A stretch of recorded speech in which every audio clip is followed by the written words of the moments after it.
आज हम दो ऐसे म्यूचुअल फंड के बारे में बात करेंगे जिन्होंने बहुत शानदार रिटर्न दिए हैं। पहला म्यूचुअल फंड जो है उसने कंसिस्टेंसी के साथ लास्ट 5 साल के अंदर शानदार रिटर्न दिए हैं, अपनी कैटेगरी में बेस्ट परफॉर्मिंग म्यूचुअल फंड रहा है। काफी ज्यादा रिस्क लिया है, काफी ज्यादा रिटर्न भी बना करके दिए हैं अपने इन्वेस्टर को। दूसरा म्यूचुअल फंड जो है दिसंबर 2022 में उसका एनएफओ आया था और उसके बाद से अभी तक ये 50% का रिटर्न अपने इन्वेस्टर को बना करके दे चुका है। तो काफी सारे लोग कंफ्यूज है कि Mahindra Mannu small cap mutual fund में इन्वेस्ट करें या फिर quant small cap mutual fund में इन्वेस्ट करें। क्या जो Mahindra Mannu small cap mutual fund है वो अगला क्वांट बन सकता है कि नहीं, ये एक मेजर क्वेश्चन आ रहा है लोगों के पास। तो इसीलिए आज हम कंपेयर करने वाले हैं इन दोनों म्यूचुअल फंड को और देखेंगे कि क्या एक्चुअली में रिजल्ट हमें देखने को मिलता है। किसी ने इन्वेस्ट किया हुआ है क्वांट के अंदर, तो क्या क्वांट से एग्जिट करके महिंद्रा मन्नू स्मॉल कैप में चला जाए या फिर उसको क्वांट में ही बने रहना चाहिए। मेरा नाम है अभिषेक उपाध्याय, आप देख रहे हो कॉफी थिंकर्स। शुरू करते हैं अपनी वीडियो। यहाँ पे कंपेयर करने के लिए बहुत ज्यादा चीजें नहीं है, बहुत ज्यादा डेटा अवेलेबल नहीं है, तो जो मेन चीज है हम उस पर ज्यादा फोकस करेंगे। तो आप देख रहे हो महिंद्रा मन्नू स्मॉल कैप और क्वांट हमारे पास सामने आ चुके हैं। अगर आप यहाँ पर आकर देखोगे तो ये जो पहला वाला टैब है हमारा महिंद्रा मन्नू लाइफ का है और दूसरा है हमारा क्वांट का। जो ग्रीन डंडा हमें दिख रहा है वो है महिंद्रा का और जो पर्पल डंडा दिख रहा है हमें वो दिख रहा है क्वांट का।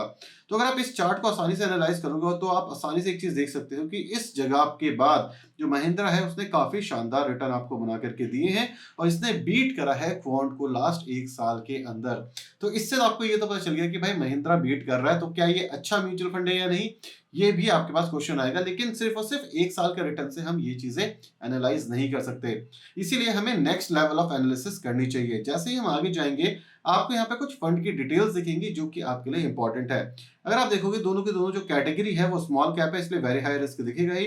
मिनिमम एसआईपी आप 500 रुपए से शुरू कर सकते हो महिंद्रा के अंदर, वहीं पे 1000 रुपए से एसआईपी शुरू होती है क्वांट के अंदर।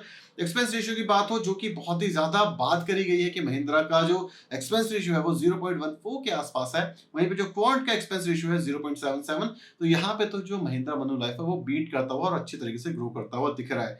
जिसके ऊपर बहुत ज्यादा बात हुई थी वो था एनएवी भी, कि काफी लोग कहते हैं सस्ते एनएवी के ऊपर आपको मिल रहा है और वहीं पे जो क्वांट है उसका एनएवी थोड़ा महंगा है। तो देखो एनएवी एक्चुअली में मेजर मैटर नहीं करता है। NAV simple net asset value होती है, मतलब ऑल ओवर द एयूएम और divided by number of unit, तो आपको एक एनएवी मिल जाती है। तो एनएवी एज सच कोई मैटर नहीं करती, कम हो या ज्यादा, तो इसको पूरी तरीके से इग्नोर कर सकते हो। स्टार्टिंग दिसंबर 2022 से हुई थी, 2013 के अंदर स्टार्टिंग हुई थी क्वांट की। तो भाई पुराना क्वांट है तो क्वांट एक अच्छा फंड है अभी के लिए, क्योंकि पुराना फंड है तो यहाँ पे डेटा हमें मिलेगा। अगर हम एयूएम की भी बात करें कि भाई फंड साइज कितना आपको दिख रहा है, फंड साइड आपको ढाई हजार करोड़ के आसपास Mahindra Mannu life small cap का दिख रहा है और 11,000 करोड़ के आसपास आपको दिख रहा है क्वांट का। तो एयूएम में तो कोई कंपैरिजन ही नहीं है, 5 गुना बड़ा है क्वांट हमारे महिंद्रा मन्नू लाइफ से। एग्जिट लोड की भी बात यहाँ पे कर ले तो 3 महीने के बाद अगर बेचते हो महिंद्रा को तो कोई एग्जिट लोड नहीं लगेगा। वहीं पे जो क्वांट है वहां पे 1 साल का लॉक इन है, 1 साल के बाद बेचोगे तो कोई भी एग्जिट नहीं लगेगा। तो अगर मैं मोटे मोटे तौर पे बात करूं एक्सपेंस रेशियो की, तो महिंद्रा नया है, आने वाले टाइप एक्सपेंस रेशियो बढ़ा देगा। तो इस पे बहुत ज्यादा फोकस मत करो कि भाई अभी सस्ता है। अभी इसलिए सस्ता बिकॉज उन्हें ज्यादा से ज्यादा कस्टमर चाहिए, इस वजह से अभी जो एक्सपेंस रेशियो सस्ता है, बट आने वाले टाइम पे बढ़ जाएगा। तो सिर्फ एक्सपेंस रेशियो के हिसाब से अभी नहीं जा सकते। दूसरा फ्लेक्सिबिलिटी जो मिल रही है वहां पे मैं महिंद्रा को एक नंबर देना चाहूंगा, लेकिन ये भी देखना पड़ेगा कि आज से 1 से 1.5 साल बाद ये कैसे मतलब सेम लेवल की फ्लेक्सिबिलिटी देते हैं या फिर नहीं देते। वहीं पे अगर हम आगे चले तो यहाँ पे आपको दिखेगा टेन्योर और रिटर्न्स। तो रिटर्न्स यहाँ पे हम कंपेयर नहीं कर सकते बिकॉज यहाँ पे जो महिंद्रा मन्नू है वो 1 साल पुराना है। बाकी सब में आप क्वांट को रिटर्न के पर्सपेक्टिव से भी कंपेयर कर सकते हो, जो कि शानदार रिटर्न है। तो रिटर्न वाइज कंसिस्टेंसी हमें क्वांट में दिख रही है, जो कि एक बहुत ही अच्छी बात है। आगे चलते हैं और आगे चल करके देखते हैं कि भाई प्रोकॉन्स क्या है। 1 साल पुराना है तो बहुत ज्यादा प्रोकॉन्स आपको नहीं दिखेंगे महिंद्रा में भी, लेकिन वहां पे क्वांट के प्रो दिखेंगे और यहाँ पे आपका ध्यान होना चाहिए। अगर आप कंसिस्टेंसी की बात करते हो 1 साल 3 साल 5 साल में क्वांट ने दिए हैं, कोई दिक्कत नहीं है। वहीं पे अगर आप बात करते हो कि अल्फा जनरेट कर पा रहा है नहीं कर पा रहा, डेफिनेटली 10 का अल्फा बहुत बढ़िया अल्फा होता है। वहीं पे अगर आप देखोगे बेंचमार्क को भी इसने बीट करा है। एक्सपेंस रेशियो भी लो दिख रहे हैं। वहीं पे महिंद्रा मन्नू में कुछ है ही नहीं क्योंकि अभी पुराना फंड नहीं है, तो यहाँ पे 1 साल 3 साल और 5 साल का एनालिसिस नहीं कर सकते। लेकिन ये एनालिसिस इंपॉर्टेंट है बिकॉज जिसने पास्ट में रिटर्न दिए डेफिनेटली फ्यूचर में भी ऐसे रिटर्न देगा, गारंटी नहीं होती। लेकिन हमें एक ट्रस्ट जरूर होता है कि जो ये फ्रेमवर्क यूज कर रहे हैं, जो मेथड ये यूज कर रहे हैं, काम करता है मार्केट में। वहीं पे नेगेटिव के अंदर कुछ नहीं दिख रहा। नेगेटिव में जो क्वांट है उसके अंदर 10 साल में रिटर्न थोड़े से कम दिखे हैं, वो भी इस वजह से बिकॉज इनिशियल लेवल पे क्वांट नहीं था, ये एस्कॉट म्यूचुअल फंड था जिसको क्वांट ने एक्वायर किया 2018 के अंदर या 2020 के अंदर। तो उसके बाद से आपको क्वांट दिख रहा है, इसी वजह से 1 साल 3 साल और 5 साल में आपको अच्छे रिटर्न दिख रहे हैं। अब नेक्स्ट लेवल पे चलते हैं और देखते हैं कि ये जो होल्डिंग है ये कैसी इन्होंने क्रिएट करी हुई है, because end of the day पैसा यहीं से बनेगा। अगर हम बात करें टॉप 5 मतलब कॉन्सेंट्रेशन कितना है, 14% के आसपास टॉप 5 में गया हुआ है महिंद्रा की साइड से, 19% गया हुआ है पूरे ईयूएम का क्वांट की साइड से। कंसंट्रेशन बहुत बढ़िया है क्वांट का, तो एक थम्स अप है यहाँ पे। टॉप 20 कंपनी की भी बात करें तो 41-49% क्वांट का है, बहुत अच्छी बात है। कॉन्सेंट्रेशन अच्छा है, स्टॉक्स अच्छे हैं तो बहुत अच्छे रिटर्न भी बनते हैं, लेकिन वही चीज उल्टा भी पड़ सकती है, अगर स्टॉक नहीं चले तो भाई रिटर्न थोड़े से कम होंगे। पीई की भी बात की जाए तो पीई दोनों का सेम ही लेवल पे आ रखा है, तो ठीक है, दोनों के दोनों एक डिसेंट वैल्यूएशन के आसपास, डिसेंट पीई के आसपास दिख रहे हैं। पीबी भी आपको दोनों का सेम दिखेगा, तो यहाँ पे भी कुछ एक्स्ट्राऑर्डिनरी नहीं है। यहाँ पे एक चीज आपको देखने को मिलेगी, 95% इक्विटी के अंदर दोनों ने इन्वेस्ट करा हुआ है, जो कि एक अच्छी बात है। कैश बचा हुआ है जो महिंद्रा के पास वो 6% के आसपास है, और क्वांट के पास से 1.5%, बिकॉज जो बाकी 3% है ये एनएफओ के अंदर इन्वेस्ट कर रहे हैं, जिस वजह से यहाँ पे थोड़ी से आपको कैश में इशू देखने को मिलेंगे। अब जब बात हो रही है स्मॉल कैप कैटेगरी की, तो स्मॉल कैप के अंदर एक दिक्कत दिखती है, जब एयूएम साइज छोटा होता है आपका, तो यहाँ पे क्या होता है, आप चर्न जरूर कर सकते हो, मतलब एक स्टॉक बेचा, दूसरा खरीदा, दूसरा बेचा, तीसरा खरीदा, लेकिन यहाँ पे एक प्रॉब्लम ये आती है कि अगर किसी भी रीजन की वजह से सारे के सारे इन्वेस्टर पैसा निकालते हैं, मार्केट में कोई नेगेटिव सेंटीमेंट आ जाता है और सब अपना पैसा खींचने की कोशिश करते हैं, विड्रॉ करने की कोशिश करते हैं, तो वहां पे मन्नू लाइफ स्मॉल कैप में फंस सकते हैं, बिकॉज एयूएम साइज छोटा है। वहीं पे क्वांट में लिक्विडिटी हाई मिलेगी क्योंकि एयूएम साइज बड़ा है, कैश थोड़ा कम भी होल्ड करा हुआ है, तो भी आपके पैसे आसानी से निकल सकते हैं क्वांट के अंदर से। वहीं पे जो मन्नू लाइफ है वहां पे चर्निंग बढ़ जाती है, लेकिन अभी हमने देखा नहीं तो उसमें हम बात नहीं करेंगे। तो यहाँ पे एक मेजर रिस्क दिखता है महिंद्रा के साथ, अगर कोई भी नेगेटिव चीज होती है, मार्केट कंडीशन के हिसाब से डेफिनेटली नहीं है, लेकिन एक पॉइंट है जिसको आपको कंसिडर करना चाहिए।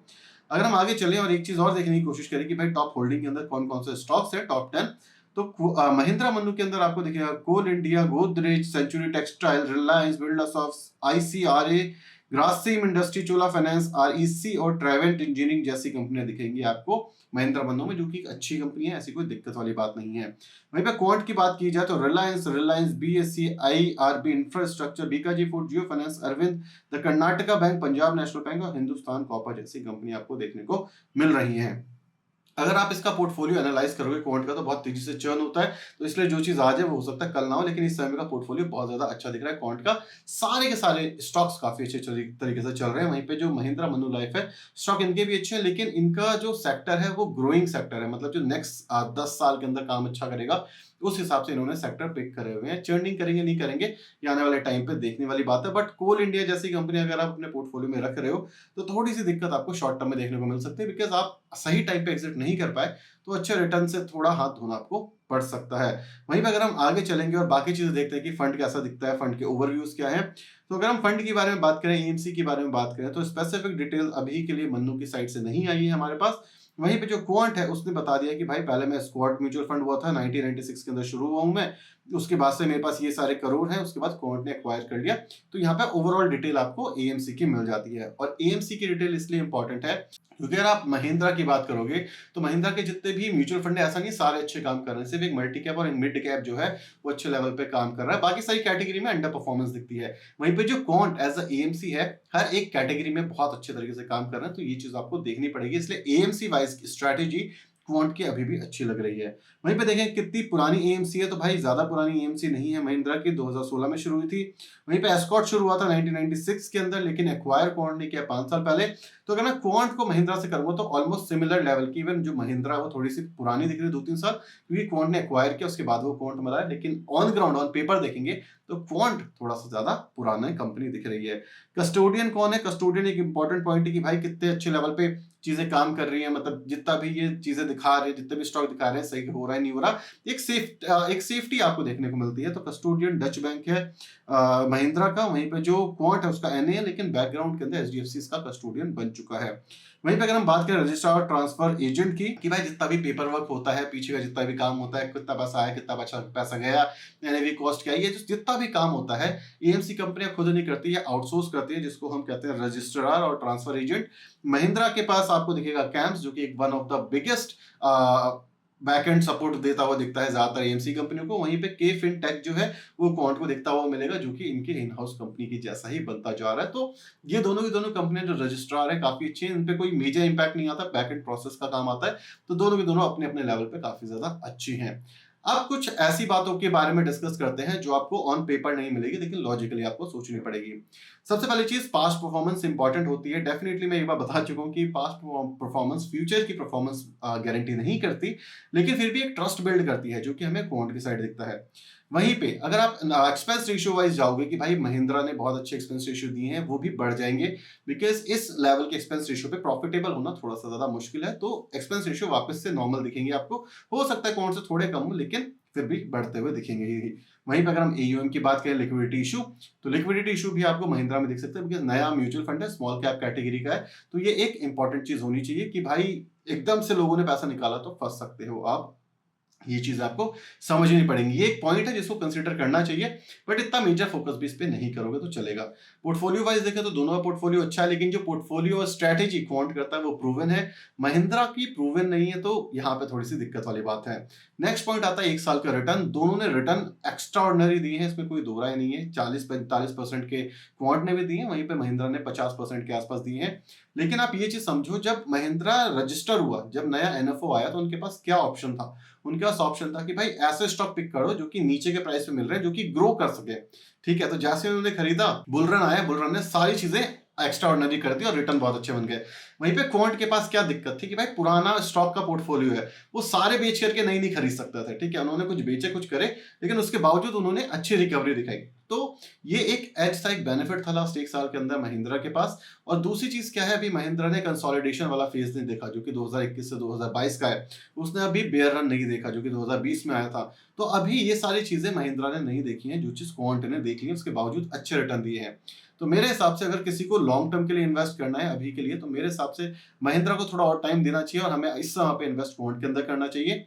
लेकिन क्या ऐसा हो सकता है कि महिंद्रा और भी अच्छे रिटर्न दे और क्वांट ना दे? नहीं, 2-4% ऊपर नीचे डेफिनेटली चलेगा, लेकिन मेरे हिसाब से अभी शॉर्ट टर्म में आपको महिंद्रा बहुत अट्रैक्टिव लग रहा होगा, लेकिन कुछ चीजें प्रूवन नहीं है, और वहां पे एक रिस्क बन जाता है कि भाई कंसोलिडेशन आगे मार्केट में कैसा करेगा, डाउन साइड प्रोटेक्शन है कि नहीं है, या ग्रोथ कितनी और आ सकती है। ये सारी चीजें नहीं है, ये सारी चीजें एनएफओ के साथ मिलती हैं, तो एक स्टार्टिंग बहुत अच्छी मिलती है, लेकिन लॉन्ग टर्म में कंसिस्टेंसी आपको क्वांट में दिख रही है। महिंद्रा ने अभी ये प्रूव नहीं करा हुआ है।